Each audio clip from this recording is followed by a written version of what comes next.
تھا, تمہید لمبی ہو گئی, کہ یہ جو حدیث میں آتا ہے مسلمان وہ ہے جس کی زبان اور ہاتھ کے شر سے دوسرے مسلمان محفوظ رہیں. تو اس کا مطلب یہ نہیں ہے کہ لوگوں کو تھپڑ مت مارو جا کے, ایسا تو کوئی بھی نہ اس زمانے میں کرتا تھا نہ اب کرتا ہے. لوگ کہتے ہیں نہ میں کسی کو مکہ مارتا ہوں, نہ میں بلا وجہ کسی کو گالی دیتا ہوں, نہ میں تھپڑ مارتا ہوں, تو میرے زبان اور ہاتھ کے شر سے دوسرے مسلمان کیا ہیں, محفوظ ہیں. او بھائی یہ تو پہلے بھی محفوظ تھے, ہر دور میں محفوظ رہے ہیں. کون بھی بلا وجہ کسی کو جا کے مارتا ہے؟ اس حدیث کا مطلب یہ ہے کوئی ایسا کام نادانستہ طور پر نہ کیا جائے کہ آپ کی نیت تکلیف پہنچانے کی نہیں ہے لیکن پھر بھی سامنے والے کو تکلیف ہو رہی ہے, ایسا کام نہ کیا جائے. گاڑیاں جو غلط پارک کر دیتے ہیں, آج صبح ایئرپورٹ پہ کیا ہوا ہے, وہ گاڑی آگے پتہ نہیں کھڑی کر کے چلا گیا بندہ, تلاش کر رہے ہیں یار ہمیں جمعے میں پہنچنا ہے, بھائی بندہ کدھر ہے؟ پھر ہارن مارتے رہو, پھر پتہ نہیں کہاں سے آ رہا ہے.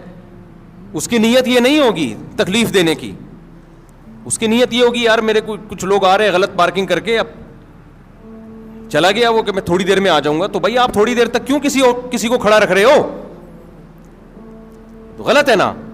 ایسی جگہ پہ آپ کیوں گاڑی 5 منٹ کے لیے بھی کیوں کھڑی کر رہے ہو گاڑی؟ آپ خود تکلیف اٹھاؤ نا, پارکنگ پہ کھڑی کرو اور پیدل چل کے آؤ. آپ اپنے آپ کو 5 منٹ کی تکلیف سے بچانا اور دوسرے کو 25 منٹ کی تکلیف میں ڈال دینا. اور وہ 5 منٹ کی تکلیف جو دوسرے کو ہوتی ہے وہ بھاری اس لیے لگتی ہے کہ اس کا ڈیوریشن معلوم نہیں ہوتا کہ کم وقت آئے گا کبھی. ہے سمجھ میں نہیں آ رہی میرا خیال ہے بات. ایک اور گڑبڑ لوگ بہت زیادہ کرتے ہیں, خوب اچھی طرح سمجھ لو, یہ کبھی بھی نہ کیا کرو. جب آپ سفر پہ جائیں نا کہیں, جتنا سامان آپ آسانی سے اٹھا سکتے ہیں اٹھائیں. کبھی بھی ایکسٹرا سامان اس نیت سے نہ لیں کہ دوسرے کے پاس سامان کم ہے تو اس کے بیگ میں ڈال دوں گا. یہ غیر اخلاقی حرکت ہے. دوسرا کم سامان اسی وجہ سے ہو سکتا ہے لے کے آ رہا ہو تاکہ میں ہلکا پھلکا رہوں, وہ اس لیے نہیں لے کے آ رہا کہ میں محلے والوں کے بھی سامان اٹھاؤں. میں یہ بھی بہت ہو رہا ہوتا ہے. یار کائنڈلی ذرا یہ بیگ, آپ کا بیگ خالی ہے نا, یہ چلغوزے رکھ لیں ذرا اس میں. وہ خالی جان کر رکھا ہوا ہے ہم نے تاکہ ہم ہلکے پھلکے جائیں. ابھی میں سفر پہ گیا تو ایسے ہی گیا نا, یوں ہی کچھ بھی نہیں تھا. وہ پوچھ رہے ہیں بیگ کہاں ہے, میں نے کہا میں ٹوٹل میں ہی ہوں بس. کہنے بھائی کیا ہے, میں نے کہا میں ٹوٹل یہی ہوں, میں ٹوٹل مجھے ہی مشین سے گزارنا ہے تو گزار لو بھائی. کیوں میں جان کر ہلکا پھلکا گیا ہوں یار, کیا بیگ کی ٹینشن اٹھائے آدمی. تو 1-8 دن کا سفر ہوتا ہے تو کپڑے لے جانے کی بھی ضرورت نہیں ہوتی. اب لوگ کیا کر رہے ہوتے ہیں کائنڈلی یہ ذرا, اور پھر اس میں خطرہ یہ ہوتا ہے کہ اب منع کرو نا, منع تو بد اخلاقی, غیر اخلاقی. مفتی صاحب خالی تو ہو نا آپ. بعض دفعہ ایسے ہوتا ہے, ایک جگہ سامان تھا میرے پاس تو ایک جاننے والے تھے, انہوں نے وہ کھجوریں رکھوا دی, وہ ایکسٹرا کھجوریں لے کر جا رہے ہیں. وہ انہوں نے کہا جی ایئرپورٹ یہاں آپ کے پاس کم سامان ہے. جاننے والے تھے وہ, میں مانتا ہوں.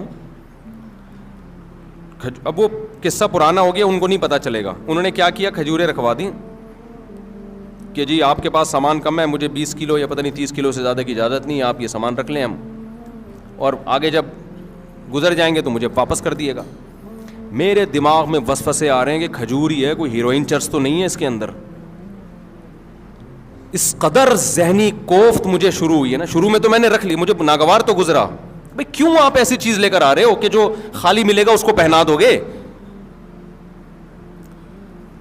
اب تعلق بھی ہے, منع کیسے کریں یار, یہاں سے وہاں تک ہی تو لے کے جانا ہے نا. منع کریں گے یار مفتی صاحب ممبر پہ بیان تو بڑے اخلاق اور انسانیت کی خدمت, اور یہاں یہ حرکت کر رہے ہیں آپ.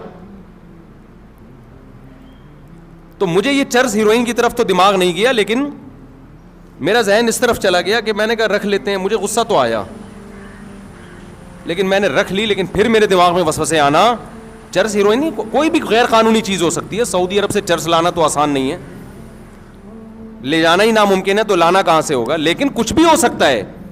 1% بھی چانس ہو تو ٹینشن دینے کے لیے بولو کافی ہے یہ. خیر وہ پار ہوا, پھر انہوں نے مجھ سے معذرت بھی کی, میں معذرت چاہتا ہوں. میں نے کہا آپ نے معذرت تو کر لی ہے لیکن یہ حرکت ٹھیک نہیں ہے, بالکل غلط حرکت ہے. یہ معذرت کیا, سوری کرنے سے تھپڑ مارو پھر بولو سوری, تبلیغ میں لوگ نکلتے ہیں, یہ دیکھا گیا ہے, یار وہ امیر صاحب آپ کا بیگ خالی ہے نا, یہ میرے چلغوزے رکھ لیں اس میں.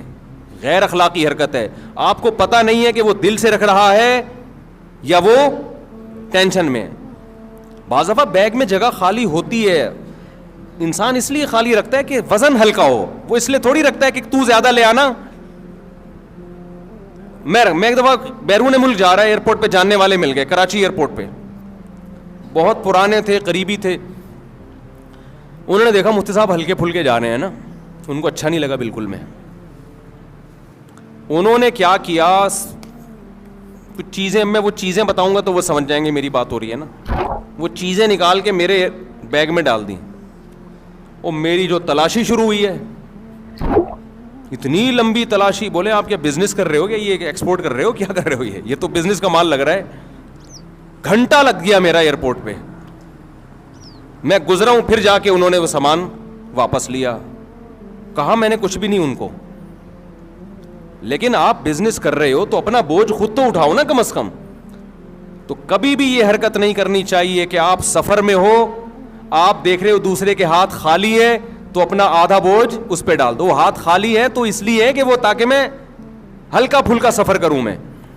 تو یہ بھی اس حدیث میں داخل. ہاں وہ خود آپ سے مانگ لے, خود مانگ لے, یار آپ کے پاس 2 بیگ ہیں, آپ ایک بیگ مجھے پکڑا دیں. اور ایک دفعہ میں نہیں, 2 ایک اوپر سے. بعض دفعہ مروت میں آدمی کہہ رہا ہوتا ہے, جیسے مہمان آئے تو کھانا کھائیں گے, وہ کہ ہاں کھاؤں گا, لے بھائی پھنس گئے. تو ہوتا ہی ہے, تو اخلاقاً پوچھ لیتا ہے, یقین ہو جائے کہ سچی مچی کا پوچھ رہا ہے. مجھے ابھی مسقط بلایا نا جن لوگوں نے, ریٹرن ٹکٹ دیا آنے جانے کا, وہ نہیں جس شادی میں گیا جس کا بڑا 1 مہینے سے کہہ رہے تھے مجھے. اب چونکہ میں اپنے خرچے پہ نہیں جا رہا تھا, ان کے خرچے پہ, پہلی دفعہ میں نے ہاں نہیں کیا ہے. بعض دفعہ مروت میں انسان پوچھ لیتا ہے, مجھ سے صاحب آپ کو بلا رہے ہیں, آپ آ رہے ہیں, ہاں جی آ رہا ہوں میں, بھیج دو ٹکٹ. 1 مہینے تک مسلسل میسج بھیجتے رہے. پھر مجھے یقین ہوا کہ بھائی واقعی یہ سچی مچی میں ہی چاہ رہے ہیں آنا. پھر میں نے اوکے کیا, ہاں بھی ٹھیک ہے. بعض دفعہ انسان رشتے داروں کو, دوستوں کو پوچھ لیتا ہے کہ نہیں پوچھا تو بعد میں بولیں گے یار سب کو بلایا, مجھے کیوں نہیں بلایا. تو اس چکر میں پوچھ لیتا ہے, آپ تیار بیٹھے تھے, آپ نے کہا ہاں قبول ہے. تو ایسا نہیں ہوتا. ایسا کرو گے تو کوئی بھی, تو مہمان کو جب بھی کوئی میزبان پوچھے نا تو مہمان کو فوراً ہاں جی کھانا ہے, بھائی ویسے ہی پوچھ رہا ہوگا, 2-3 دفعہ پوچھے تسلی سے, پھر آپ بولو کہ ہاں کھانا ہے میں نے, ورنہ چپ بیٹھے رہو. یہ بھی نہیں کہو کہ نہیں کھانا, جھوٹ نہیں بولو. تو اب جو میں اصل بات کر رہا ہوں نا, اسی میں ایک بات یہ بھی ہے. تو یہ بات تو پتہ چل گئی نا, کوئی ایسا عمل جس سے دوسرے کو تکلیف ہو. واش روم میں جا کے بیٹھ گئے, چونکہ کرایہ نہیں دینا پڑ رہا, بیٹھے ہوئے ہیں, اور باہر رش بھی نہیں ہے, تو بھائی جب آپ گئے تھے ہو سکتا ہے اس وقت رش نہ ہو, بعد میں کوئی بندہ آ گیا ہو, بیٹھے ہوئے. واش روم میں صحیح طرح سے صفائی نہیں کی آپ نے. اب یہ باتیں تو ممبر پہ کیا آپ سمجھائے آدمی, یہ تو بچوں کے سکھانے کی چیزیں.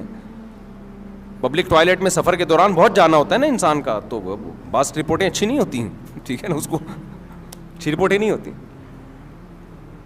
تو یہ تمام چیزیں, اسی میں ایک بات خوب اچھی طرح سمجھ لیں, جب بھی کوئی مہمان آئے نا, مہمان سے 1 دفعہ کھانے کا پوچھو, 2 دفعہ, 3 دفعہ, 4تھی دفعہ مت پوچھو, وہ مصیبت میں آئے گا.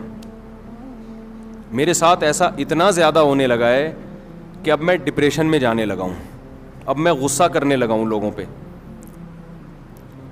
اب کہیں بیان کے لیے گئے, یہاں سے نکل کے ادھر گئے, حضرت مفتی صاحب چائے پئیں. بھائی چائے پی لی ہے میں نے. نہیں یار, ہمارے گھر آپ آئیں اور کچھ کھائے بغیر چلے جائیں, یہ کیسے ہو سکتا ہے؟ بھائی میں نہیں کھا سکتا, میں اللہ کی قسم نہیں تھوڑا سا تو رکھنا, 6 سموسے لا کے رکھ دیے. ہم نے کیا کیا, ایک نوالا, پورا تو ختم کریں نا, پورا تو ختم کریں نا, 1 سموسہ پیل دیا ہم نے وہاں بیٹھے ہوئے. اب چونکہ آگے بھی ملاقات ہے, وہ بھی بہت اہم شخصیت ہیں, ان سے بھی ملنا ہے. ادھر گئے, مفتی صاحب یہ بتائیں کھانا چلے گا یا شربت چلے گا؟ بھائی کچھ بھی نہیں چلے گا, اگر کچھ اور چلا تو میں نہیں چلوں گا پھر.